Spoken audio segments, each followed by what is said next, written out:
안녕하세요. 자바스크립트를 한 방으로 앱 만들기 강좌는 이제 시작해 볼 텐데요. 사실 이렇게 얘기하지만 리액트 강좌입니다. 먼저 알아보기 전에 우리 웹에 대해서 잠깐만 얘기를 해보고 넘어갈게요. 먼저 동적인 웹을 위한 여정이라고 얘기를 할 수 있는데 예전까지의 HTML은 어떤 하이퍼링크이기 때문에 다른 페이지로 타고 넘어가는 이런 역할을 했었는데요. 이것을 동적인 웹으로 만들기 위해서 서버 사이드 쪽에서 어떤 프로그래밍을 해서 이걸 동적으로 바꾸는 것들이 있었거든요. 먼저 마이크로소프트의 ASP가 있습니다. 요 ASP, 그 다음에 요즘도 굉장히 많이 쓰는 PHP가 있어요. PHP, 그 다음에 자바 쪽에서 만들었던 JSP가 있습니다. 자, 요런 녀석들이 있는데 요런 녀석들을 가지고 프로그래밍을 해야 되기 때문에 이걸 전문적으로 개발하시는 분들이 있어요. 그런데 우리가 개인 개발자의 입장에서 봤을 때 다른 언어, 새로운 언어를 계속해서 학습해 나가는 게 무리가 있거든요. 따라서 이런 학습의 부담이 조금 될 수 있습니다. 그런데 이 자바스크립트가 노드.js를 만나면서 새로운 변화가 나타났어요. 그게 바로 백엔드와 프론트엔드 모두 다 자바스크립트 한 방으로 해결할 수 있게 되는 거죠. 방금 전에 얘기했던 ASP, PHP, JSP는 백엔드에서 돌아가는 거예요. 그런데 이 백엔드에서 처리한 결과값을 프론트엔드로 넣어주는 그 구간에서 어쩔 수 없이 자바스크립트를 쓰게 됩니다. 다시 말하면 HTML, 자바스크립트, CSS를 가지고 프론트엔드를 만들어야 되거든요. 그런데 백엔드를 우리가 다른 언어로 하는 것보다 자바스크립트로 하면 훨씬 더 개발 속도가 빠르게 나갈 수 있는 거죠. 그러니까 저희 같은 개인 개발자 입장에서는 훨씬 더 좋은 상황이 온 거예요. 자바스크립트 하나로 백엔드, 프론트엔드 모두 다 커버할 수 있게 되니까요. 이 개념적으로 이렇게 되면서 싱글 페이지 어플리케이션이라는 게 나타나기 시작했어요. 전통적인 웹을 잠깐만 볼까요? 이 전통적인 웹에서는 클라이언트에서 어떤 요청을 서버 쪽으로 해요. 그럼 서버에서 HTML을 다시 전달하게 됩니다. 그럼 클라이언트에서 그 HTML을 브라우저로 다시 렌더링을 걸어서 화면에 뿌려줘요. 그러면 그 화면에서 우리가 뭔가 작업을 하다가 서버로 값을 보낼 게 있다. 그럼 포스트 형식으로 값을 서버로 던졌어요. 그럼 서버에서 그걸 처리를 하겠죠. 처리를 한 후에 다시 HTML을 포장해서 클라이언트로 전달한단 말이에요. 그러면 이 HTML이 새로 오기 때문에 페이지가 다시 새로 고침이 돼야 돼요. 그러니까 우리가 브라우저에서 사용할 때 가장 많이 자원을 소비하는 게 어떤 그 요소들을 렌더링, 그러니까 페이지 전체를 다 렌더링 걸어버리면 당연히 전환 속도는 느리죠. 페이지가 새로 고침. 그러니까 여러분들 한번 딱 클릭했는데 화면이 하얗게 쭉 된 다음에 다시 하나하나 렌더링 되는 거예요. 그런데 싱글 페이지 어플리케이션에서는 어떻게 됐냐? 서버로 요청을 보내면 HTML이 오는 것까지는 똑같아요. 그런데 클라이언트에서 서버로 요청하는 단계가 뭐 AJAX, 비동기 형식으로 서버한테 넘어가요. 그럼 서버는 다시 그걸 처리한 이후에 클라이언트 쪽으로 데이터를 보내주거든요. 그런데 그 보낸 데이터를 가지고 모든 요소들을 다 렌더링 걸어주는 것이 아니라 우리가 바꿔줘야 될 일부의 요소만 바꿔줄 수 있는 거예요. 그러니까 모든 요소를 다 새로 고치는 게 아니라 일부의 요소들만 살짝 바꿔낸다. 이렇게 됐을 때의 장점은 뭐냐면 서버의 입장에서 트래픽이 줄어들 수 있어요. 서버로 요청받은 걸 처리를 하는데도 비용이 소모되는데 이걸 다시 HTML로 다시 만들어서 던져줘야 된다. 그럼 데이터의 양이 증가하겠죠. 그런데 우리는 필요한 양만 전달하는 거기 때문에 트래픽이 줄어드는 거예요. 자바스크립트 하나로 그다음 모든 걸 해결할 수 있게 돼요. 물론 백엔드를 PHP나 ASP나 JSP로 하셔도 돼요.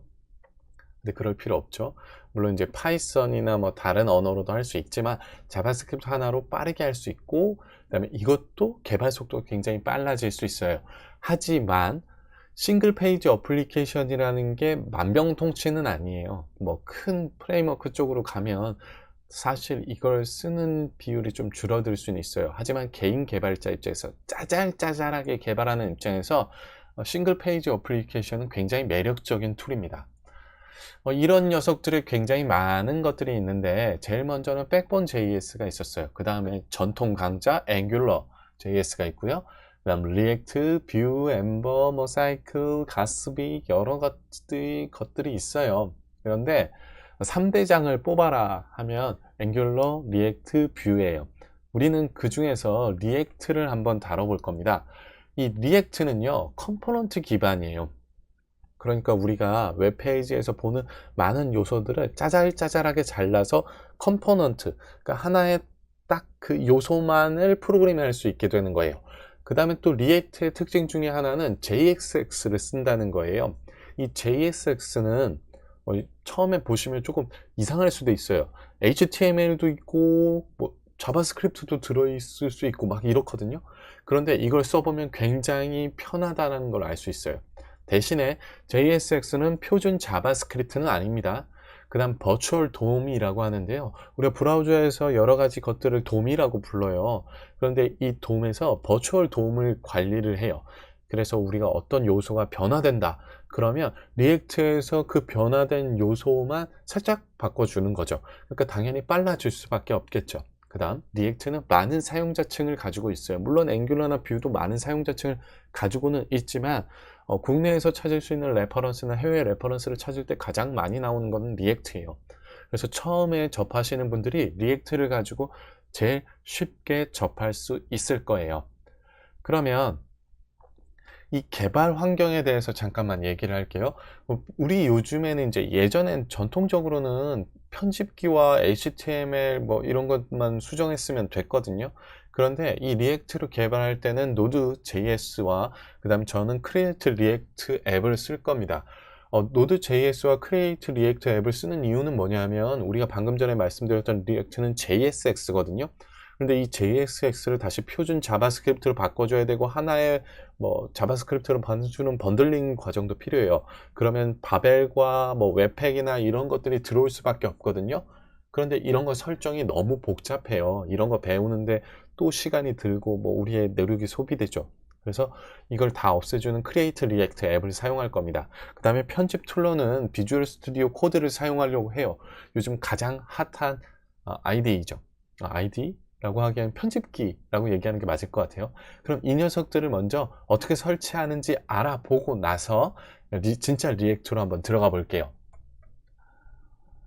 네, 이제 Node.js를 한번 설치를 해 볼게요. Node.js라고 검색을 해 주시면 되고 그냥 들어가실 분은 Node.js.org입니다. 자, 이렇게 들어가면 바로 다운로드 페이지로 나와요. 그런데 이제 LTS 버전이 안정화된 버전이고 최신 버전은 11.6인데 저는 11.0 LTS 버전을 다운받을게요. 자, 이걸 다운받아서 설치해 주시면 되고요. 그 다음에 다운받는 동안 VS 코드라고 검색을 할까요? 그러면 비주얼 스튜디오 코드라고 나오는데요. 여기에서 다운로드로 가셔서 스테이블 버전을 다운로드 받아 주시면 돼요. 만약에 여기서 이제 다운로드가 바로 안 걸리시면 다이렉트 다운로드 링크 쪽으로 가시면 되거든요. 안 열리네요. 두 개나 걸려버렸네요. 자, 하나 취소하고 자 이제 설치를 해 볼게요. 이렇게 떴고요. 그 다음에 넥스트. 저는 이제 있어 가지고 이렇게 뜨는데요. 여기에 보시면 패스에 에디트 패스에 Node.js와 npm을 추가한다라고 되어 있어요. 이게 되어 있는지 확인해 주세요. 이게 되어 있어야 좀 더 편하게 할 수 있거든요. 그래서 넥스트, 체인지. 뭐 여러분들 아마 설치가 될 겁니다. 저는 이미 설치가 된 상태라서 이렇게 나오는 거고요. 자, 그 다음 피니쉬를 눌러서 끝내주고요. 그 다음 비주얼 스튜디오 코드도 한번 실행시켜서 설치를 해보죠. 설치를 해볼게요. 자, 이제 여기에서 저는 이미 설치되어 있기 때문에 이렇게 뜨는데요. 비주얼 스튜디오 코드가 이렇게 설치가 되려고 합니다. 그럼 넥스트를 눌러주시고 동의함. 그 다음에 여기에서 이제 시작 폴더는 여러분들의 선택지인데 여기에서 보셨을 때 저는 이걸 추천드려요. 여기에 모든 걸 다 이렇게 체크하는 걸 추천드리거든요. 패스에 추가하는 건 당연히 해야 되는 거고, 기본 에디터로 만들고 그 다음에 익스플로러나 이런 뭐 탐색기에서 바로 실행시킬 수 있도록 만든 거예요. 자, 이렇게 해서 설치할게요. 이렇게 되면 설치가 완료됐을 거고요. 그 다음 여러분들 이제 윈도우나 윈도우 키랑 그 R 키를 누르시면 실행이라고 떠요. 윈도우 R 키 누르셔서 이렇게 실행창이 뜨게 되면 CMD, 이게 명령 프롬프트거든요. 이렇게 해서 명령 프롬프트를 쓰시면 됩니다. 물론 파워셀을 쓰셔도 상관은 없어요. 네, 글자를 좀 더 크게 할게요. 보시기 편하게. 네, 이렇게 좀 크게 했고요. 자, 여기에서 제대로 설치됐는지 확인하기 위해서 노드 V라고 해주시면 10.12.0이 설치됐죠. 그 다음 또 npm이라는 것도 있어요. npm 이렇게 해보시면 6.4.1이 설치되어 있습니다. 자, 이 상태에서 이제 Node.js와 비주얼 스튜디오 코드가 모두 설치됐죠. 그러면 나머지 하나 Create React 앱이 있는데요. 이 명령어가 지금은 이해 안 되실 거예요. npm install 그 다음 -g, 이게 뭐냐 하면 글로벌로 설치한다예요. 그러니까 노드는 그 개별 폴더의 프로젝트를 만들고 그 폴더에 맞는 라이브러리만 받아올 수는 있는데, -g를 하면 우리가 모든 어떤 곳에서도 이 앱이나 그 라이브러리를 쓰게 되는 거거든요. Create React 앱입니다. 자, 이렇게 해서 엔터를 쳐주셔서 여러분들 이 앱을 설치해 주시면 돼요. 자, 이렇게 설치가 됐고 현재 버전은 2.1.3입니다. 그러면 이걸 확인해 보기 위해서 Create React App 이라고 치시면 이런 형식으로 떠야 되는 거예요. 이렇게 형식으로 뜨고 그 다음에 Help까지 눌러 볼까요? CLS죠. Create React App Help 라고 치시면 Create React 앱에 어떻게 사용할 수 있는지가 나오게 돼요. 이렇게 할 수 있는데요. 이 개발 환경을 마쳤으니까 일단 프로젝트 하나를 생성해 볼게요. 여러분들의 폴더로 가시면 되는데 저는 D 드라이브에 보통 하거든요. 계속 틀리네요. D 드라이브에서 저는 dev의 워크스페이스에 리액트라는 폴더를 만들어 놨고요. 여기에서 이제 여러분들이 원하는 폴더로 이동하신 후에 여기에서 이제 명령을 쳐 주셔야 되는데 create react app 그 다음에 내가 만들고 싶은 프로젝트 이름을 치시면 돼요. 먼저 first app이라고 할까요? first my app이라고 할까요? 네, first my app이라고 치면 이제 얘가 자동적으로 리액트 DOM, 그다음에 리액트 스크립트를 다 넣고 필요한 모든 것들을 한 방에 설치를 해줘요. 설치하는 데는 약간의 시간이 소요돼요. 그러니까 여러분들이 잠시 동영상을 건너뛰셔도 상관은 없습니다. 예전에 이제 리액트 앱을 개발할 때 웹팩이나 바벨을 설정하는 부분들도 있었거든요. 그런 부분들을 이제 직접 설정하게 되면 굉장히 불편했어요. 그래서 이걸 보일러 플레이트를 만들어서 공유하시는 분들도 계시고 하셨는데, 리액트 쪽에서 결국은 이제 크리에이트 리액트 앱이라는 녀석을 만들어서 빠르게 우리 처음 접하는 사람들을 프로젝트를 진행할 수 있도록 해줬거든요. 그래서 저희는 이걸 이용할 거예요. 자, 이렇게 잡서를 떠들었는데도 아직도 안 끝났죠. 이게 좀 시간이 걸려요. 굉장히 많이 뭔가를 봤거든요. 네, 설치가 완료됐고요. 이렇게 완료됐으면 보시면 또 틀렸네. 여기에 리액트 아까 전에 처음 폴더죠. 그래서 우리가 지금 만들어 놨던 first my 앱에 들어가시면 돼요. 이거 이제 또 모르시는 분들을 위해서 CD 누른 다음에 대충 치고 탭을 누르시면 자동 완성이 돼요. 자, 이렇게 되어 있고 여기에서 코드를 바로 열 거예요. 비주얼 스튜디오 코드인데 코드를 실행시키는 방법은 코드하고 점을 찍으면 현재 폴더 기준으로 그게 편집기가 떠요. 그래서 한번 해볼게요.